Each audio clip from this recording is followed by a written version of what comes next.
Hello everyone, I'm Greg Weaver. Welcome to The Audio Analyst.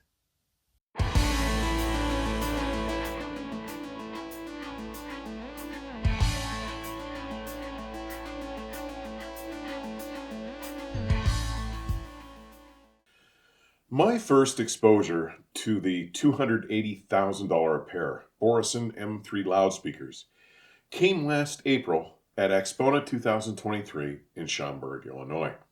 Hearing them there, driven by the flagship AVIC C880 line stage and P880 amplifier, $70,000 each, and a full loom of Anzus flagship cabling, left me more than merely impressed. They presented with an infectious degree of quickness, a deftness of delivery, and a sense of both power and scale that was extraordinarily impressive. I could not believe my good fortune when, after suggesting the possibility of being the first to review this then flagship product to Audio Group Denmark's North American sales manager, my colleague and friend, Peter Hansen, I learned that my request would be granted. And so last Sunday, the first review of this remarkable loudspeaker appeared at Part-Time Audiophile. I have included a link to that more detailed, fleshed-out review in today's description section. While no discussion of any AGD product would be complete without at least a cursory dive into the myriad of vastly different and markedly effective technologies that Michael Børresen and the entire product development team at AGD have pioneered and implemented, to some varying degree, into every product that they currently manufacture. The practical time constraints imposed by this platform simply will not allow me that luxury. But I cannot emphasize just how important it is to understand the extent and significance of the applied and material sciences and the vastly diverse and complex technologies that are all brought to bear to realize this magnificent creation of a loudspeaker. To that end, I encourage you to see my 3-part factory tour, as well as the Tech Talk episode I presented here on the channel early last year, or at least explore the considerable detail presented on the Audio Group Denmark web pages. I have included the appropriate links in today's description section. Why am I so concerned that you should understand just how much goes into the superlative accomplishment that is the Børresen M3? Such awareness is imperative to comprehending just how bloody costly this speaker is to make. Sadly, too many viewers will prejudge and simply dismiss this engaging, world-class loudspeaker out of hand as merely another luxury item, a product bearing an overinflated asking price set merely to line the pockets of those who benefit from its sale. Whether or not the superlative accomplishment that is the Børresen M3 makes for a product you could afford or would choose to purchase, once you realize just what goes into their fabrication, you will begin to have a clearer appreciation of why it carries such a lofty asking price. All right, enough of that. Let's get into the fun. The Børresen M3s stand just over 5 feet tall, are nearly 17 inches wide, some 28.5 inches deep, and weigh a surprisingly meager 150 pounds, making them the lightest loudspeakers I have ever evaluated in my current listening space, and greatly facilitating their descent into my downstairs listening space. Following the coarse dial-in maneuvers over the next 36 to 48 hours of listening, I employed more minute tweaking, including a little more attention paid to the symmetry of placement and toe-in, invaluably aided by a Bosch laser measuring tool. I was satisfied that I had landed these lovely beasties in such a manner as to afford them their best possible voice, and there can be no denying the results. There was some major magic happening. A link to E158 First Listen Børresen M3 loudspeaker is also available and included in today's description section. The first thing to become clear was the M3's startling degree of resolution. Resolution does not mean bright or super detailed. It is not code for excessive upper mid-range or treble energy. True resolution reveals detail and nuance, more clearly illuminating microdynamic subtleties like extremely fine transient detail or the nuances of instrumental tone color and its associated texture. It communicates an enhanced ability to follow a single instrumental line, embedded deeply within dense, intricate arrangements, or by depicting a starker sense of the space between and around images within the soundstage. True resolution in a loudspeaker may only be realized through heightened driver clarity.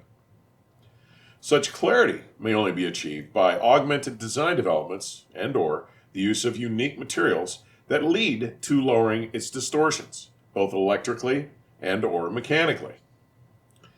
When you take into consideration the extent of the ambitious steps Børresen and AGD take in the fabrication of the bespoken drivers used in the M3, you may begin to understand how this has been achieved.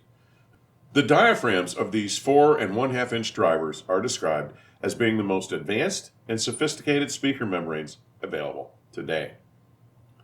Formed from complex bonded layers of disparate, extremely rigid materials, using 2 layers of spread toe carbon fiber laminated over a layer of aramid honeycomb. The outer surface is finished with a 4/100ths of a millimeter thick titanium skin layer. Then, the membrane is coated with extremely fine layers of titanium, zirconium, tungsten, and aluminum chrome nitride using vapor deposition technology at the Danish Technological Institute in Aarhus for unsurpassed rigidity and non-resonance. Add to this the topology-optimized 3D printed basket from zirconium, the patented iron-free magnetic motor assembly with cast handcrafted silver rings, followed by the full cryogenic treatment, and the picture starts to come into clearer focus, literally. The improvements realized by employing such extreme measures result in the unmasking of previously obscured information, not by the artificial enhancement or emphasis of any particular bandwidth or frequency range, but by reducing either or both its mechanical and electrical distortions to vanishingly low levels. In short, the measures taken here to fabricate the drivers used in the M3, and in fact across the whole M series, result in a newfound ability to reveal previously obscured information and detail. For example, when listening to the Joseph Silverstein reading of Melodia, the third movement of Bartók's supremely challenging Sonata for Solo Violin, Columbia MS 6345, the M3 digs beneath the harmonics, more clearly illuminating the fleetest of movements of his fingertips, lightly caressing the violin strings, more lucidly revealing the distinctly silken rush of the bow. Further, I have never heard the distinct height differences among the 4 soloists during the finale to Beethoven's Symphony No. 9, the Presto, or Ode to Joy, so clearly demarcated from the 1972 performance by the Chicago Symphony Orchestra and Chorus under Sir George Solti, Decca 6B.121, London Records CSP 8, or Mobile Fidelity MFSL 2-516. As well, the double bass plugs from the opening of the Andante Allegro Moderato from Tchaikovsky's Serenade in C major for strings, Opus 48, from the 1993 King Records The Super Analog Disc reissue, KIJC 9120, were imparted with more lifelike dynamics and harmonic texture than I've ever experienced prior. Most of you who know me or have followed my work know that my sustenance musical diet consists of larger scale classical works, as well as classic and progressive rock. So, less formally, I enjoyed so many discoveries with these Danish divas in play, finding them almost erupting with a never-before-heard ability to present music with an unprecedented degree of individuality and specificity, with no sacrifice made to tonality, texture, or body. Listening to Bargain from The Who's 1971 milestone release, Who's Next, Classic Records DL79182. Revealed previously concealed nuance, detail, and individuality to the tambourine zills buried deep within the right channel. Staying with the Who, I was completely unprepared to experience the newfound level of specificity to the individual keyboard phrasing commencing about 5 minutes into Dr. Jimmy, and of both Pete's keyboards and Keith's drumming during the opening to The Rock, both from 1973's Quadrophenia, UK Track Records 2657-013. The remarkable level of resolution the Børresen M3 delivers is essential to the accomplishment of another heightened property it exhibits, that of its astonishing transparency. And in the end, as resolution serves transparency, it has proven itself to be the most resolute and transparent loudspeaker I have yet had the pleasure of hearing. In my experience, the Børresen M3 represents a new benchmark in musical resolution and transparency to the sources and electronics driving them. I should point out that this is an attribute to which I have witnessed a remarkable number of astonishingly significant advances over just the past year. First, with the accomplishments realized by Alon Wolf with his majestic statement loudspeaker, the Magico M9, which I shared here last May with E158, the Magico M9 experience, an audition that left me almost speechless on first listen. That was soon closely matched, if not surpassed, by the startling increase in resolution realized when my von Schweikert Audio Ultra 9s underwent the installation of the center stage LS2 loudspeaker footers designed by Critical Mass Systems. But without question, the M3 has recalibrated the resolution yardstick by which all other loudspeakers must be measured and compared. Let's switch gears now and move on from their exceptional articulation and enunciation to their astonishing flavor and voicing.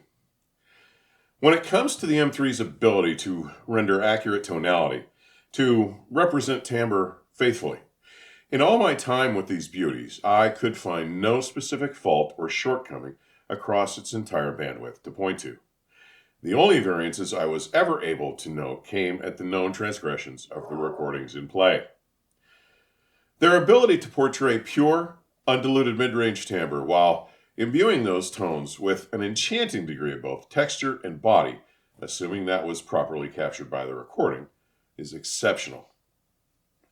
Listening to the recent 2022 Analog Productions UHQR release of Kind of Blue, UHQR 0004-45, offers a penetrating expression of Miles' mastery of tone. Playback on the M3s treats you to a clear understanding of his smoldering, smoky, subdued style, revealing one of the most iconic trumpet tones in jazz, dark and smooth and with almost no vibrato. The high-frequency detail and speed articulated with this bespoke, remarkably efficient planar tweeter of absurdly low mass was, in a word, exceptional.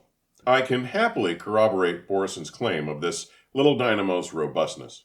During my time with the M3s, whether asked to recreate full-scale symphonic bombast or to portray progressive rock assaults at arena SPLs, this tweeter never lost its silken smoothness or revealed any congestion, compression, or breakup. While the M3's planar tweeter never exhibited any missteps in this regard, it does fall slightly shy of offering that very last measure of extension, shimmer, and effortlessness accomplished by the very best available today. In the lowest registers, with some of my favorite torture tests and musical passages, like the voice of the genie after his release from the lamp in 3 Wishes, from Roger Waters' Amused to Death, Analog Productions APP 468-761-45 JK01, the subterranean organ notes from the Poco Adagio during the Saint-Saëns Symphony No. 3, Analog Productions AAPC 2341, or the concussive punch when the bass guitar kicks in about 17 seconds into Sia from Deadmau5 While 1 is Less Than 2, Astral Works B002-088-402, are all recreated in the fastest, most articulately pitch-defined, and impactful manner you may experience today. Objectively, the practical limits of using 4.5-inch drivers, even bespoken ones of such heroic design, must be acknowledged. Here in my space, even with the advantages of room loading, low frequency extension was limited to the high 20 Hz, low 30 Hz range.